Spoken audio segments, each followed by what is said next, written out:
ನಮಸ್ಕಾರ. ನಾನು ಶಶಿಧರ್ ಅಂತ ನೆಲಮಂಗಲ ಟೌನ್ ಇನ್ಸ್ಪೆಕ್ಟರ್ ಮಾತಾಡ್ತೀನಿ. ತಮ್ಮೆಲ್ಲರೂ ಕೂಡ ವೈಕುಂಠ ಏಕಾದಶಿಯ ಶುಭಾಶಯಗಳು.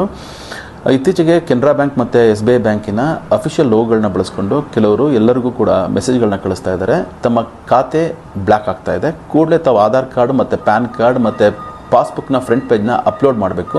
ನೀವು ಯಾರನ್ನ ನಂಬೋ ಅವಶ್ಯಕತೆ ಇಲ್ಲ, ಕೆಳಗಡೆ ಒಂದು ಫೈಲ್ ಕಳಿಸಿದ್ದೀವಿ, ಅದನ್ನು ಓಪನ್ ಮಾಡಿ ನೀವೇ ಅಪ್ಲೋಡ್ ಮಾಡ್ಬೋದು ಅಂತ ಕಳಿಸ್ತಾ ಇದ್ದಾರೆ. ದಯವಿಟ್ಟು ನೀವು ಯಾರೂ ಕೂಡ ಆ ಕಳಿಸಿರ್ತಕ್ಕಂತಹ APK ಫೈಲ್ಗಳನ್ನು ಓಪನ್ ಮಾಡಲಿಕ್ಕೆ ಹೋಗಬೇಡಿ. ನೀವು ಅದನ್ನು ಓಪನ್ ಮಾಡಿದ ತಕ್ಷಣ ಆಟೋಮೆಟಿಕಲಿ ಯಾರು ನಿಮಗೆ ಕಳಿಸಿದ್ದಾನೆ ಅವನ ಸಿಸ್ಟಮ್ನಲ್ಲಿ ರ್ಯಾಟ್ ಇನ್ಸ್ಟಾಲ್ ಆಗುತ್ತೆ. ರ್ಯಾಟ್ ಅಂತ ಅಂದರೆ ರಿಮೋಟ್ ಆಕ್ಸೆಸ್ ಟೂಲ್ ಅಂತ. ಇದು ಇನ್ಸ್ಟಾಲ್ ಆದ ತಕ್ಷಣ ನಿಮ್ಮ ಮೊಬೈಲಿಗೆ ಬರ್ತಕ್ಕಂಥ ಎಲ್ಲ OTPಗಳು, ಪಾಸ್ವರ್ಡ್ಗಳು, ಮೆಸೇಜ್ಗಳು, ಕಾಲ್ ಲಾಗ್ಗಳು ಎಲ್ಲವೂ ಕೂಡ ಅವನಿಗೆ ಆಕ್ಸೆಸ್ಸಲ್ಲಿರ್ತಾನೆ, ಅಂದರೆ ಅವ್ನಿಗೆ ಸಿಗ್ತಾ ಇರುತ್ತೆ. ಸೊ ಹಾಗಾಗಿ ಆತ ಏನು ಮಾಡ್ತಾನೆ, ನಿಮ್ಮ ಖಾತೆಯಲ್ಲಿರ್ತಕ್ಕಂಥ ಸಂಪೂರ್ಣ ಹಣವನ್ನು ಮೋಸ ಮಾಡ್ತಕ್ಕಂಥ ಸಾಧ್ಯತೆಗಳಿರ್ತವೆ, ದುರುಪಯೋಗ ಪಡಿಸೋ ಸಾಧ್ಯತೆಗಳಿರ್ತವೆ. ಸೊ ದಯವಿಟ್ಟು ತಮಗೇನಾದರೂ ಈ ಥರ ಅನುಮಾನ ಆಯಿತು ಅಥವಾ ಈ ಥರ ಮೆಸೇಜ್ಗಳು ಬಂತು ಅಂದರೆ ಕೂಡಲೇ ಕನ್ಸರ್ನ್ ನೀವು ಯಾವುದು ಬ್ಯಾಂಕ್ ಇದೆ ಬ್ಯಾಂಕಿಗೆ ಹೋಗಿ ನಿಮ್ಮ ಮ್ಯಾನೇಜರ್ನ ಭೇಟಿ ಮಾಡಿ ನಿಮ್ಮ ಡೌಟ್ಸ್ಗಳನ್ನ ಕ್ಲಾರಿಫೈ ಮಾಡ್ಕೊಳ್ಳಿ. ಈ ಥರ ಬರ್ತಕ್ಕಂಥ ಮೆಸೇಜ್ಗಳನ್ನ ಯಾವುದೇ ಕಾರಣಕ್ಕೂ ಓಪನ್ ಮಾಡಬೇಡಿ. ಸೊ ತಾವು ಜಾಗೃತಿಯಿಂದ ಇರಬೇಕು. ಸೊ ಮೋಸ ಹೋಗಬಾರ್ದು ಅನ್ನೋದೇ ಪೊಲೀಸ್ ಇಲಾಖೆಯ ಆಶಯ. ನಮಸ್ಕಾರ.